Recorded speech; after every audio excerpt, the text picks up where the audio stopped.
Medical media நேயர்களுக்கு வணக்கம். இன்னைக்கு நம்ம கூட டாக்டர் காயத்ரி இருக்காங்க. அவர் ப்ரோஸ்டோடான்டிஸ்ட், அப்படின்னா செயற்கை பல்லு கட்டின ஸ்பெஷலிஸ்ட். செயற்கை பல்லு கட்டினதை பத்தி நம்ம அவர்கிட்ட கேட்டு தெரிஞ்சுக்கலாம். வணக்கம். வணக்கம் டாக்டர். பல்லு எடுத்ததுக்கு அப்புறம் பல்லு செட்டு கட்டணுங்கிறது அவசியமா? சாப்பிட்றதுக்கு உதவியா இருக்கக்கூடிய பல்லை எடுத்தோம்னா நம்மளுக்கு எவ்வளோ இமீடியட்டா கட்ட முடியுமோ அவ்வளோ சீக்கிரமா கட்டுறது ரொம்ப நல்லது. ஏன்னா சாப்பிட்றது முதற்கொண்டு நம்மளோட முகம் தோற்றம், நம்ம பேசும்போது நம்மளுக்கு தெரியக்கூடிய பல்லு, நம்மளோட முக அளவு, தாடை அளவு, நம்ம கடிச்சு சாப்பிட்டாதான் நம்மளோட உணவு நல்லபடியா செரிக்கும், நம்மளுக்கும் ஆரோக்கியம் கிடைக்குங்கிற ஒரு காரணத்தினாலவே பல்லு எப்போ எடுத்தாலும் கட்டுறது ரொம்ப ரொம்ப அவசியமான ஒரு விஷயம். டாக்டர், என்னென்ன டைப்ஸ் ஆஃப் பல்லு செட் இருக்கு டோட்டலா? ஸோ பல் செட்டு கட்டும் வகையில் பார்த்தீங்கன்னா ஃபஸ்ட்டு எடுக்கக்கூடிய பல் செட்டு வகைகளும் இருக்குது, ஃபிக்ஸ்டு பல் செட்டும் இருக்குது. இப்போ நான் இங்கே காமிக்கிறது எடுத்து மாட்டக்கூடிய ஒரு பல் செட்டு. இது முழுமையான பல் செட், அதாவது கம்ப்ளீட் டென்ஷன் சொல்லுவாங்க. எல்லா பல்லுமே இதில் வரும். ஸோ இந்த வகையில் பார்த்தீங்கன்னா உங்களுக்கு எடுத்து மாற்றக்கூடிய பல் செட்டு வகையில் இது ஒரு சில பற்கள், அதாவது 1, 2, 3 பற்கள் மட்டுமே நம்ம வைக்கக்கூடியது. இது எடுத்து மாற்றுறது. இதுல பாத்தீங்கன்னா இங்க மெட்டல் கிளாஸ்ப் இருக்கும். ஸோ அதுதான் பிடிமானத்துக்கு உங்களுக்கு உதவும். இது ரிமூவல் பார்ஷியல் டென்ச்சர்னு சொல்லுவாங்க. ஸோ இது ஒரு சில பற்களுக்கு மட்டுமே நம்ம யூஸ் பண்றது. ஸோ அடுத்த வகை பார்த்தீங்கன்னா ஃபிக்ஸ்ட் பார்ஷியல் டென்ச்சர்னு சொல்லுவோம். அதாவது ஃபுல்லாக சிமெண்ட் போட்டு நம்ம ஃபிக்ஸ் பண்ணக்கூடிய ஒரு பற்கள். இது ஒரு பல்லா கூட இருக்கலாம், இல்லைன்னா நிறைய பல்ல கூட நம்ம கொடுக்கலாம். அதுலேயே நிறைய வகை இருக்குது. இது மெட்டல் செராமிக், இது ஃபுல் செராமிக். மெட்டல் செராமிக்குங்கிற போது உள்ள மெட்டல் லேயர் வரும், மேலே செராமிக் லேயர் வரும். இது ஃபுல் செராமிக், உள்ளேயும் வெளியும் செராமிக்லேயே இருக்கும். ஸோ இது ரெண்டு வகையில் வருது. அடுத்தது ஃபிக்ஸ்டுலேயே பார்த்தீங்கன்னா இம்ப்ளான்ட்னு சொல்லுவோம். இம்ப்ளான்ட்டுங்கிற ஒரு வார்த்தைக்கான அர்த்தம் என்னன்னா, எதுனாலும் செயற்கையாக வெளியிலேருந்து நம்ம உடலுக்குள்ளே பொருத்தும் போது தான் இம்ப்ளான்ட்னு சொல்லுவோம். இம்ப்ளான்ட்லேயே மெட்டல் இம்ப்ளான்ட்ஸ், அதாவது டைட்டானியம் இம்ப்ளான்ட்ஸ் இருக்குது.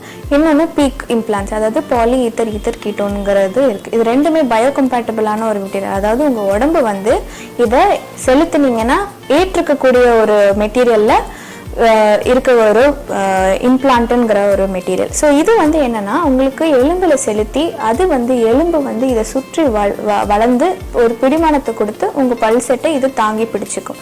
இது முற்றிலும் அவங்களுக்கு பல்லே இல்லைனாலும் கொடுக்கலாம், இல்லை ஒரு பல்லு மட்டும் வைக்கணும்னா கூடமே இதை வச்சு நம்ம பண்ணலாம். இம்ப்ளான்ட்டுங்கிறது போகும்போது நிறைய விதமான இம்ப்ளான்ட் இருக்குது. ஜைகோமேட்டிக் இம்ப்ளான்ட் இருக்குது, டெரிகாய்டு இம்ப்ளான்ட்ஸ் இருக்குது, endosteal implants, sub periosteal implants, plate implants, இந்த மாதிரி நிறைய விதமான இம்ப்ளான்ட்ஸ் இருக்கு. அது மட்டும் இல்லாமல் இம்ப்ளான்ட்டுக்கு உதவக்கூடிய போன் கிராஃப்ட் ஆக்மெண்டேஷன் சொல்லுவாங்க. அதாவது எலும்பு நம்மளுக்கு குறைவாக இருந்ததுன்னா செயற்கை எலும்பு பொறுத்தனாலும் அதுக்கு பேர் இம்ப்ளான்ட்னு தான் நம்ம சொல்லுவோம். ஸோ இத்தனை வகையான இம்ப்ளான்ட் இருக்கு. டாக்டர், இப்போ நார்மலாக ஒரு பல்லு செட்டு கட்டுறதுக்கு எவ்வளோ சார்ஜஸ் ஆகும்? ஸோ இப்போது பல் செட்டு காஸ்ட் பார்த்தீங்கன்னா நம்மளுக்கு பல் செட்டு கட்டுறதுலேயே நிறைய வித்தியாசமான பல் செட்ஸ்லாம் இருக்குது. அதாவது ஃபிக்ஸ்டு போய்க்கலாம், இல்லைன்னா ரிமூவல் போய்க்கலாம். அண்ட் மெட்டீரியல் வைஸும் வித்தியாசம் இருக்குது. அதாவது மெட்டல் யூஸ் பண்ணுறது, அக்ரிலிக் யூஸ் பண்ணுறது. இப்போது ரீசெண்ட் அட்வான்ஸில் பீக் மெட்டீரியல்னு ஒன்று இருக்குது, பாலி ஈத்தர் கீட்டோன். ஸோ இதெல்லாமே நிறைய மெட்டீரியல் வைஸ்லேயுமே இருக்குது. ஸோ அதுக்கு தகுந்தபடி அதாவது ரேட்ஸ் இருக்குது. அண்ட் ஒரு சாதாரணமாக ஒரு ஃபிக்ஸ்டு ப்ராசஸஸ் போகிறாங்கன்னா அதுக்கு பார்த்தீங்கன்னா கொஞ்சம் சொஃபிஸ்டிகேட்டட் அண்ட் சிமெண்ட்டு, ஸ்க்ரூ ரீடெண்ட், இந்த மாதிரிலாம் நிறைய வித்தியாசம் இருக்கிறதுனால அது கொஞ்சம் டிஃப்ரெண்ட் ரேட்டில் போகும். அதுவே ஒரு சாதாரணமான ஒரு பல் செட்டு கழட்டி மாற்ற மாதிரியான பல் செட்டுன்னு பார்த்தீங்கன்னா அதுலேயே மெட்டீரியல் என்ன மெட்டீரியல் யூஸ் பண்ணுறோம். அக்ரிலிக்லேயே பிபிஎஸ் டென்ஷன் சொல்லும் போது அதுக்கு டிஃப்ரெண்ட் டைப்ஸ் ஆஃப் ஸ்டெப்ஸ் இருக்குது. அண்ட் நிறைய மெட்டீரியல் டிஃப்ரென்ஸாக நம்ம யூஸ் பண்ணுறதுனால அது ஒரு டிஃப்ரெண்ட் ரேஞ்ச் ஆஃப் ப்ரைஸிங்கில் போகும். ப்ரைஸிங் கேட்டிங்கன்னா ஃபிக்ஸ்டுக்கும் ரிமூவலுக்குமே வித்தியாசம் இருக்குது. ஸோ அண்ட் எவ்ரி இண்டிவிஜுவல் ப்ராக்டிஸுக்குமே வித்தியாசம் இருக்குது. ஸோ நம்ம என்ன டைப் ஆஃப் ப்ராசஸஸ் சூஸ் பண்ணுறோமோ அதுக்கு ஏற்றபடி நம்மளோட காஸ்ட்டும் டிஃபர் ஆகும்.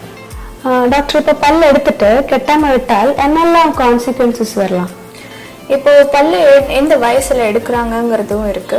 சின்ன வயசுல எடுத்துட்டாங்கன்னா அவங்களோட ஹீலிங் பீரியடையும் நம்ம கன்சிடர் பண்ணிக்கணும். அண்ட் அவங்களோட எலும்பு சத்து எப்படி இருக்குன்னு சாதாரணமாக சொல்லக்கூடிய ஒரு விஷயம் என்னன்னா, எலும்பு நம்ம பல்லு எடுத்த பிறகு எலும்போட தேய்மானம் இருக்குல்ல, அதை ரிசாப்ஷன்னு சொல்லுவாங்க. அந்த ரிசாப்ஷன் ரேட் பல்லு எடுத்த கொஞ்ச நாள்ல ரொம்ப ஃபாஸ்ட்டாக இருக்கும். அது வயசானவங்களா இருக்கட்டும் இல்லை யங்கா இருக்கட்டும், பல் எடுத்த கொஞ்ச நாள்ல ஹீலிங் ஆகுதுங்கிற போது எலும்பு வந்து கரைய தொடங்கும். ஸோ எலும்பு கரைய தொடங்குறது வந்து இப்போ ஒரு பல்லு தான் எடுக்கிறாங்க, அதுக்கு பக்கத்துல மற்ற பல்லெல்லாம் இருக்குதுன்னா அதுவுமே பாதிக்கப்படக்கூடிய சான்சஸ் நிறைய இருக்கு.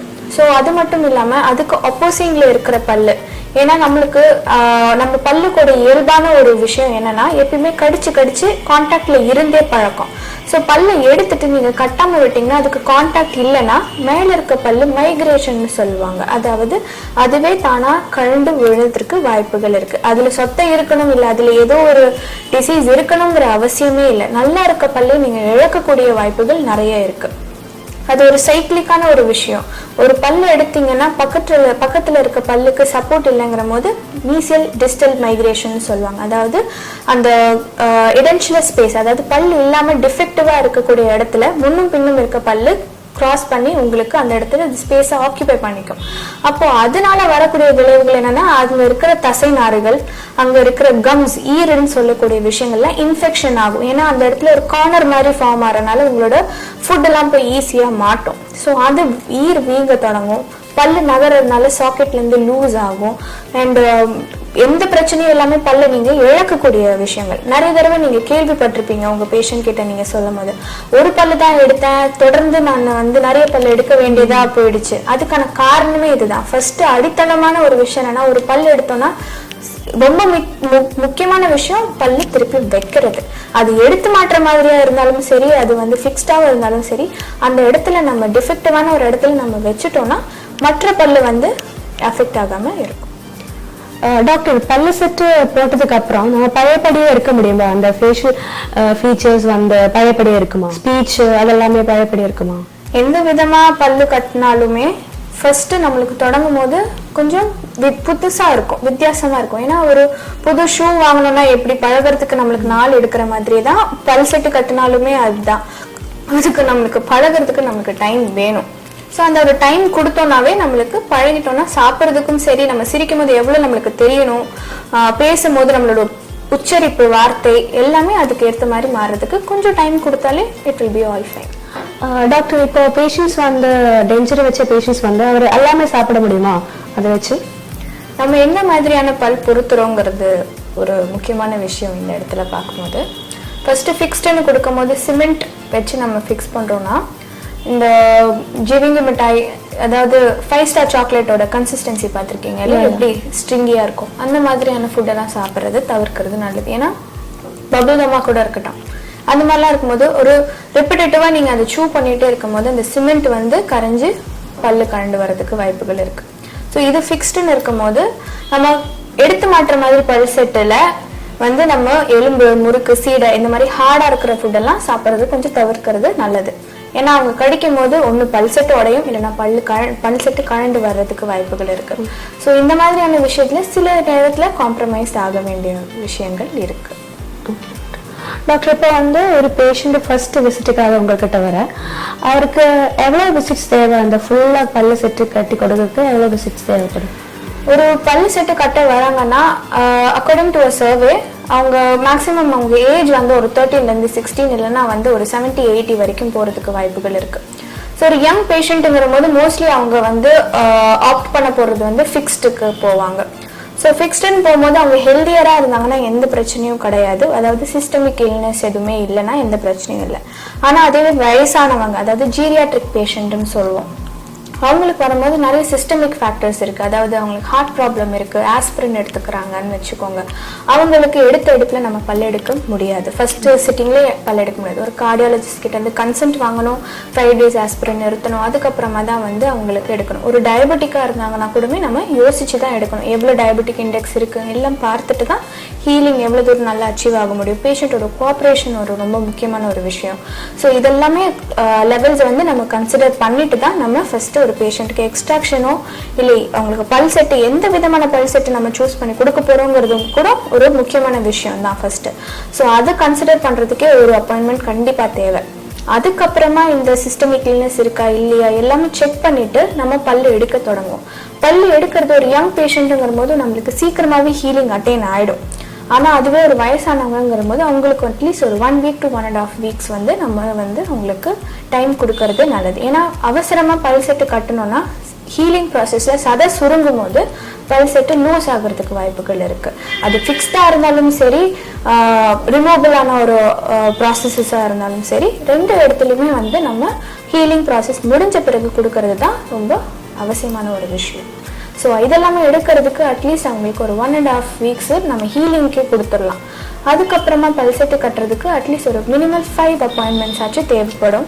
லேபுக்கு நடுவில் போயிட்டு வர்றதுனா கூடமே அந்த டைம் எல்லாம் இருக்குது. ஸோ இதெல்லாம் எடுத்து பார்க்கும்போது ஒரு கம்ப்ளீட்டாக எடுத்து மாற்ற மாதிரியான பல் செட்டுக்கு ஒரு 2 weeks ஆச்சு தேவைப்படும். அதே ஃபிக்ஸ்டு போகும்போது லேபுக்கு போய்கிட்டு வர்றதுக்கு ஒரு 3 sittings to 2 sittingsக்குள்ளே முடிச்சிடலாம்.